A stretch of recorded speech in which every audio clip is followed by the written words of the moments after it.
This is Black Thought. I'm your host, Dr. Hutchinson. Glad to have you back. As you know, we are having dialogue and having this special show with the candidates for District 91 of the Tennessee House of Representatives.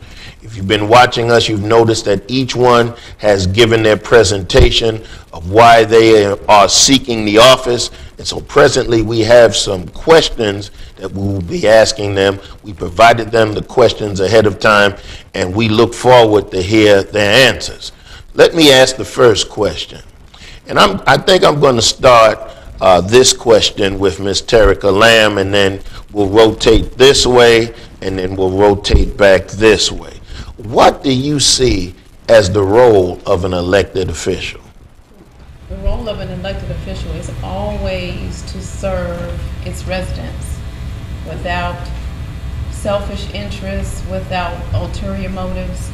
The elected official must always be accountable to its constituents and listen to its constituents' needs. I see very often where it seems that the elected official makes judgments or decisions based on his or her own perspectives, experiences, and whatnot. So it is incumbent upon the elected official to always be a listener of the community. Okay, thank you so much. Mr. Tomasi. The job of a representative is of course, to represent the people of the district, but moreover is to represent the individuals of the district. A problem that a lot of legislators run into is that they try to do what's best or what is perceived to be best to get the next vote, instead of doing what is best for the citizen as a whole, and in the future what's going to happen to the citizens. We have a chance to elect somebody here who might go up there and actually do things that look for the benefit of everybody, no matter what their status is in life, their positions in their community as far as employment or this, that, and the other. We have an opportunity to put somebody forward who actually believes that we need to follow the Constitution of the state of Tennessee and the Constitution of the United States. These are the tools that should be guiding us as a legislator. And their problem is there's too many people. I talked to a man running for against Lamar Alexander the other day who couldn't tell you the difference between the 16th and the 17th Amendments. And one of those is the amendment that gives this person the ability to go to a forum like this and ask for a vote. That's the 17th Amendment. We need people who go to this legislature who've actually read the Constitution of the state of Tennessee and who've actually read the United States Constitution. These are the foundations. We have lawyers that have never even read the Constitution that are serving in the House, on the U.S. Senate, the U.S. House, and the state Senate and the state House. That we need people that actually know what is the intent of the Constitutions and how we are supposed to stand up for those articles. Okay, thank you very much. Ms. DeBerry. Well, the primary role and goal of a representative of a district is to amplify the voice of the people. If you hear a cry, you have to meet that need. And you have to do it with integrity, without fraud, without compromising your own moral compass. And that's what I plan to do. I don't want to serve my own purposes. I want to serve the people of that district. That's what this position is about, servitude. And being able to address the needs that I've heard. Being able to not ignore what people are saying so that you can get the glory of walking around and saying you're a state representative. Just being able to be in touch with those people. I have met people in this community who have said, oh, it must be election time, people care what I need, and that should not be how they feel. They should always know that there's someone fighting for them in Nashville, someone who's very familiar with the legislative process, who is very familiar with the Constitution of Tennessee and also the United States, who has learned to interpret it, who has taken classes, has been tested on a national level in that way, and who has excellent writing skills when it comes to the legislative process and research. And that's what I plan to bring, my skill set with also my desire to serve the people of that community. Okay, thank you so much. Mr. Forbes, go right ahead. Absolutely. I think first and foremost, representative has to listen to its constituents and understand what it is that the constituents would like to see happen in the community. Second of all, a representative has to ensure that the budget for the state of Tennessee is responsible, that there's not wasteful spending, and that all of the necessary programs, all the necessary resources that need to be allocated back to one's respective district are being allocated there, or at least to the best of their ability. These things are important because without resources, it's difficult to rebuild houses. It's difficult to invest in small businesses. It's difficult to aggressively train the next generation of workers that is going to come into the workforce. And so with proper responsibility, with listening to the people, and with truly understanding what's going to make for a viable community, a state representative has the opportunity to be the most effective. Okay, thank you so much. Ms. DeBerry Bradshaw, go right ahead. A state representative has to be available to the community at all times. I believe in grassroots tactics, period. Knowing my community, I know it because I live there. I know what the problems are. People talk to me all the time. If you come by my house, you see a lot of chairs sitting around. That's because my neighbors, if anything happens, it doesn't have to happen. It's something that they feel about. They come and talk to me and ask for help. I'm so tired of politicians being out of touch with the community and saying they're from the community and they're actually not. I bring a different perspective to this position because I'm a grassroots organizer that deal with environmental justice. So I have worked locally, region, national, and international on issues dealing with environmental health, environmental reproduction, and other issues. I was the one that brought the issue about the babies dying in Shelby County, and that was through my research. And some of the laws that the legislators have passed, we had a law in there. And I understand that you have to be savvy when it comes to laws to make sure that it's not against the people, but something that can help the people.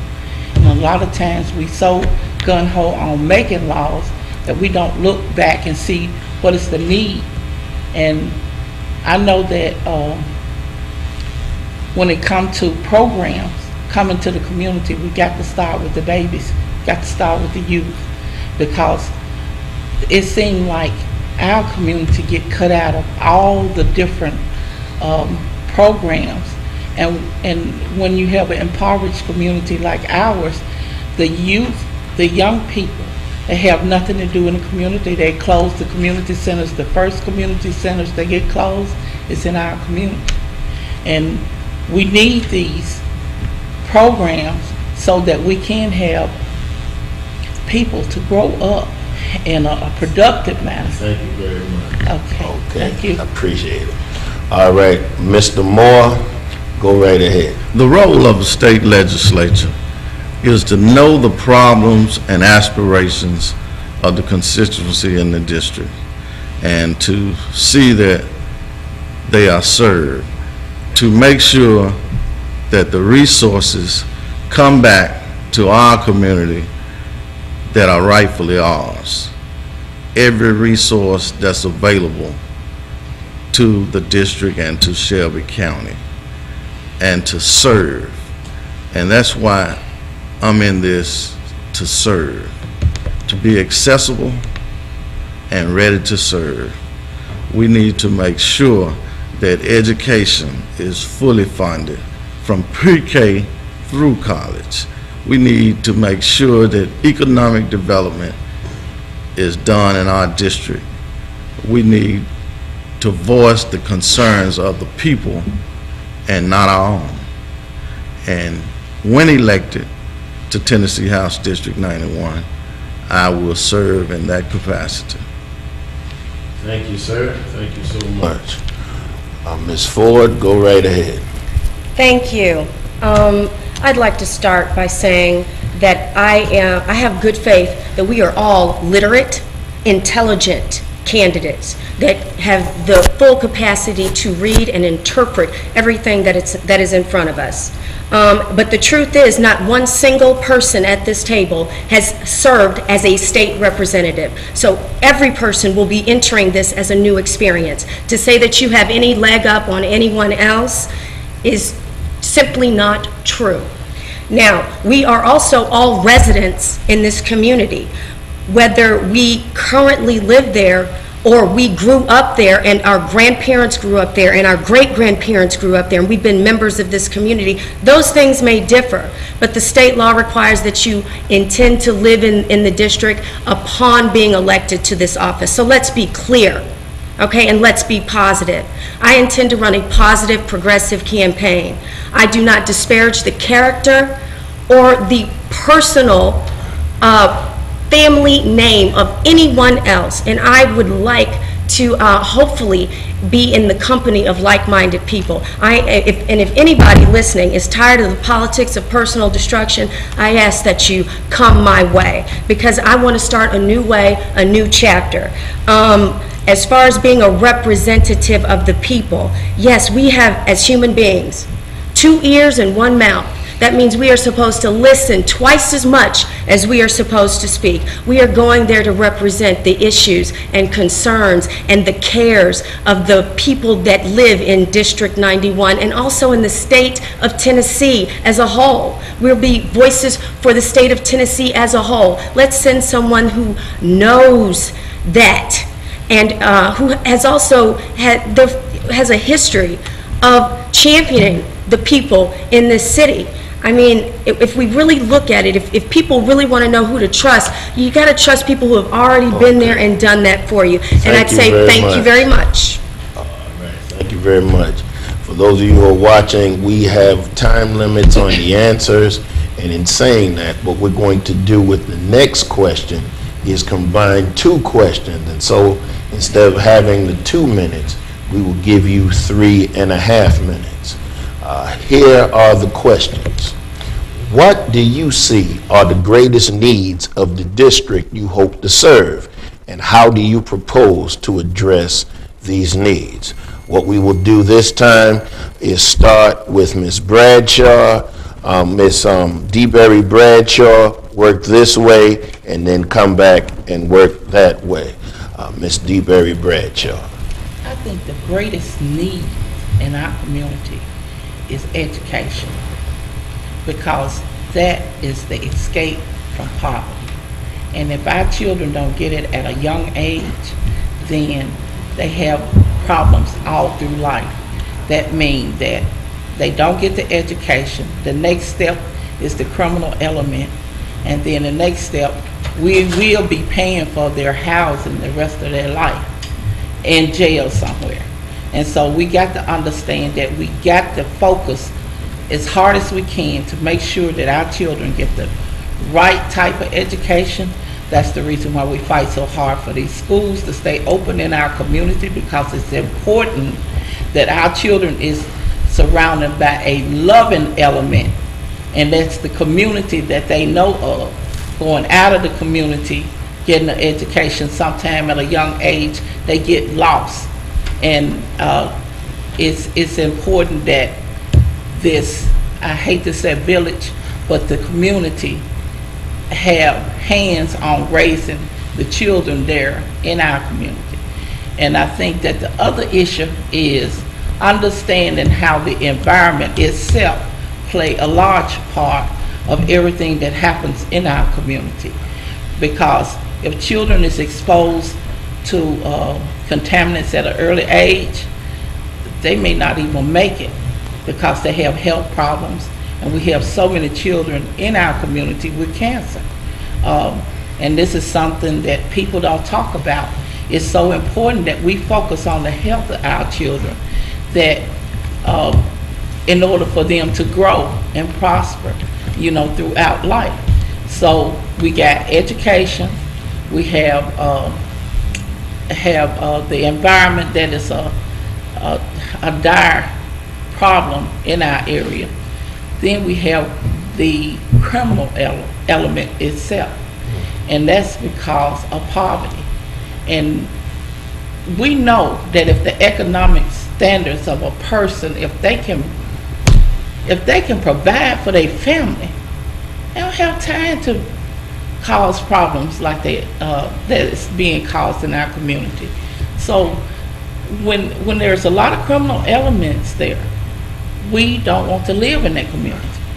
But instead of not wanting to live there, you stay there and you work with the people and you make sure that the economics part goes up.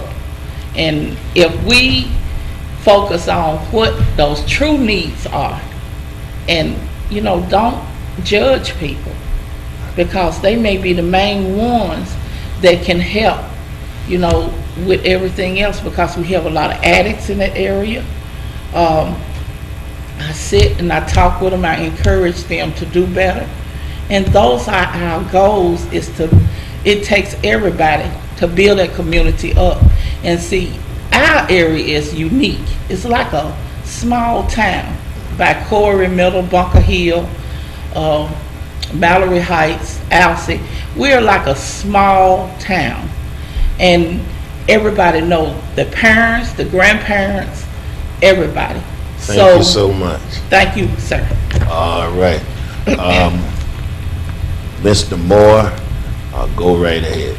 The biggest problems in our community is fully funding education and economic development. If we do not fund education, and as I stated earlier, we have to start at the pre-K level, because if we start at the pre-K level, our children get what they need early. If we don't, we have remedial classes and it takes them too long to get what they need. Education will be the key to bringing our community out of poverty and economic development. But through education, we need vocational training, because everyone is not going to go to college to be a lawyer or a doctor. But if they're trained in the right fields, they can make good money, and sometimes more than other professionals. But we got to get more vocational education back in our school system. We got to ensure that every child gets what they need early. We got to make sure that the teachers are paid and that the structure is not totally based on what I feel is performance, because we got to make sure that the classrooms are safe for the teachers, and we got to make sure that they have everything they need to teach. But we want to provide all our resources to chartered schools, which, don't get me wrong, there's nothing wrong with charter schools, but if you're going to take all of our resources and put them into charter schools where only the bright of the bright can go, and they can reject whoever they want to, then we will only have the lesser, if I may say, in the public schools. And if a teacher doesn't have someone who's in there learning to encourage her to teach, and all you have is failing students, is something wrong with the system. And we need to change our educational system to ensure that companies come to Tennessee and to the 91st District. We need to reform education in this state, and we need economic development in District 91. All right, thank you so much, sir. Ms. Ford, go right ahead. Yes, sir. There are three main issues, I think, that all of us are probably focused on, and they're all interrelated. That's probably why you'll hear the same theme, and that's education, workforce development, and health care. When I ran in 2011 for City Council, those were my exact same issues. So this isn't anything that I'm pulling out of my hat. For education, number one is education. All children deserve to have access to the best education that we can create and provide. I intend to be steadfast in supporting legislation that promotes the advancement of education in the state of Tennessee. Today's students will be innovators, leaders, and personnel that will move our community and our state to even greater heights. A sound workforce comes from a sound educational system. So focus on education. Workforce development. I support job readiness for citizens in District 91 in the state of Tennessee, and I want to ensure that there is access to job training and workforce development programs for high-quality, good-paying jobs and employment opportunities. And I agree with Mr. Moore. We do need to also broaden the spectrum of what a good education and it leads to in the workplace. Vocational studies, everybody's not going to go to a four-year college. And there are some great vocational careers that are very high-paying, especially with the skilled workers unions that I worked with, that were partners in my 2011 campaign. And I understand, and I'm dedicated to creating strong relationships with citizens, the business community, and government entities to build a great workforce. And let's not be mistaken. The majority of businesses in District 91 are small businesses. Okay, we need to make sure we're focused on the small business owner and the families that depend on their livelihood from these small businesses. And last but not least is health care, to ensure that the people of District 91 and the citizens of the state of Tennessee have access to good health providers. I will stand against continual cuts to Medicaid and other state programs.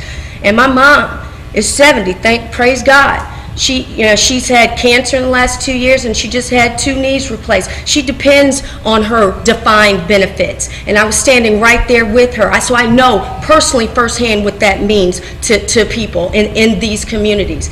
But I will also be working with the citizens and with the constituency by supporting and creating legislation that will advocate for those receiving health care, not just health care providers and insurance companies, but those receiving health care. This means good health care for all citizens, and also I'd like to end by saying that health care should not be doled out just, with the neglect on a special need for women's reproductive health care. I was standing with Planned Parenthood 2 years ago when they were before the county commission trying to fight for and retain their Title IX funds from the state and from the federal government. They lost, and the citizens of Memphis lost too. Thank you so much. Ms. Lamb, go right ahead. Thank you again. Greatest needs of this community. South Memphis is the biggest portion of District 91. South Memphis, along with several other communities, create a horseshoe in the Shelby County area of a horseshoe of poverty. That's one of the biggest issues. My platform is three-pronged as well: education, jobs, and crime prevention. Education is hugely important to me as a parent of 3 boys that are in the Shelby County school system. I look at the TCAP scores. I look at of each of my boys, as well as the school and as well as the school system as a whole, and I see the disparities amongst the different schools, the ones in the urban district, the ones in the suburban district, and they're all different. I think the Common Core standards will go a long way to equalize those schools in our different communities, the schools in Tennessee as well as the schools in the United States. We just have to learn more about them and embrace them. I think that a lot of us are afraid of the Common Core standards, but they seem to me to be very rigorous when I look at each of the key areas that they involve. Secondly, jobs. Jobs is a huge issue, again, with that horseshoe of poverty that this district is primarily faced with. More jobs requires work that, supporting the work that both of our mayors are doing and the Greater Chamber of Commerce. They're trying to bring businesses in here, but when businesses look at our data, they see that workforce development or the skills of our workers is lacking because the education is lacking. So going back to education, that's a huge issue that we have to support and continue to challenge the leaders on. Lastly, crime prevention. Crime prevention also goes back to the jobs, the poverty, as well as the education. I will look to supporting our sheriffs and Memphis police officers in crime. I think they're doing a great job. But we as community leaders need to stay in the community, maybe host some town halls with the kids outside of school, talking about respect, self-respect, respect of others. Pull up your pants. Let's respect each other. I think that will go a long way as far as crime prevention is concerned as well. So thank you. Thank you so much. Mr. Tomasic, go right ahead. I'm enjoying listening to the Democratic candidates for the primary talk about the things that are important to them, and I'm finding contrasts between the way they think and the way I think with every person that speaks, and I'm enjoying it because I think I will bring a different voice to this race once the general election gets started. I'm totally not in support of Common Core, and if Ms. Lamb is the successful person, it would be great to have that debate at that time. But one thing that I've noticed that comes across from everybody is that they so far seem to think that it's the government's job to fix education, it's the government's job to fix all these things. I don't think it is. I think it primarily starts with the parents. The parents have to be willing to teach your kids how to act right out in public, how to not end up a felon. And if we're going to go look for the government to do things, let's look to change laws to where we have fewer laws and fewer felons. The government's job is to make more laws which you might break, which might make you a felon. We need to start calling back some of these laws, and I'd like to bring out one that I think really does affect the black community disproportionately. It's the war on drugs. We've made a war on our own citizens through the war on drugs. If you look at the statistics from 1980 to now, we have more people in prison now for simple possession than we had in prison total for all crimes in 1980. We are making a situation to where I believe that somebody told me a statistic, and I haven't researched it, so I may not be quite right, but if it is true, it's terrible. 1 in 4 black people, young men, have a felony which prevents them from voting. We've created a situation where we're trying to save ourselves. We've made these laws that made marijuana illegal, and it's created a situation where we're actually creating voter suppression. We are reducing the number of people who can go to the polls and vote. Now, I'm not for letting people off the hook for things such as aggravated assault, this, that, and the other. I think that if you've done those type of things, you don't need to be voting and guiding our government. But then again, you don't need to be running for office either. But I think that some of these things we're relying on government to fix every stinking thing, and all we're doing is causing more problems. We need to be calling out laws instead of looking for the government to fix everything. Go back to the parent. Tell the parent to start raising your kid right. It's, sometimes maybe we ought to drag the parent in to court every time we have a kid that's screwed up. Maybe after a while the kids will start having to do things correctly because the parent's going to get tired of them and start raising their kids correctly. Quit looking for the government to solve all your problems. That's all I got to say. Okay, thank you so much, sir. Ms. Ackberry, go right ahead. Okay, well, I have 4 key things that I think need to be addressed. First and foremost, everyone has said it. I'm not going to be an echo. I'm actually going to be a voice on it. It's education. Education is the backbone of success for the future. Specifically literacy. That's a big problem in District 91 and in the black community. If you can't read, then you're not aware, you can't fill out a job application, you can't perform basic tasks if you cannot read on the level that's appropriate. Okay, so focusing on education, making sure that public schools are balanced with charter schools. Charter schools are definitely not a bad thing. They are a bad thing when they're at the expense of the public school. You cannot railroad a public school and in a community, and then you have to bus children to another community. And that's something I actually spoke before the school board a couple days ago. When you have a situation like a school like Alsea or Graves, and you're having to bus them to Hamilton or to another school, that's taking them from their community, that's completely removing the bonds of that community. Housing values go down by 9 to 11%. It is not something that benefits the people of District 91, and it's something that has been fought against, okay? Secondly, focusing on health care. If you do not have adequate access to health care, preventative care, then you will never have a chance at longevity. That's really important in the black community. A lot of healthcare starts in the emergency room simply because there are so many differences in preventative care. If you look in other areas in Memphis, people have their checkups. They are getting this information before the disease starts instead of going to the emergency room because their blood pressure is too high. So making sure that people in District 91 have adequate access to health care. Thirdly, focusing on bringing jobs to the community. I've said it 1,000 times. If you don't have a job in your community, you're less inclined to go to one. You're less inclined to stay in that community, and you're more inclined to turn towards criminal activity. Everyone is not going to go to college. I am the product of a family that relies heavily on a vocation, cosmetology. So I fully believe that there are different avenues to success. You don't have to go to law school. You don't have to go to medical school. You don't even have to go to college. You can be an electrician making more money than someone with a 4-year degree. So just making sure you have that education tool so that you can be successful, so that you can have the bricks to build a successful house for you and your family. And that's really what I'm focusing on, making sure that they even have the skill set to know how to do a job interview. I've interviewed people from my company who have come in with multiple kids with them, hair not done, house shoes on, that's not dressed appropriately for a job interview. And it's not because they don't have it, it's because they don't know.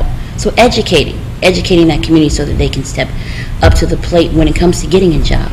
And making the area more attractive for companies to move in. When a company decides to come to an area, they look at the housing market, they look at the school system, because it needs to be attractive for their employees. And so that's the thing, making sure that District 91 is attractive education-wise, healthcare-wise, focusing on jobs, so that the community can remain a community.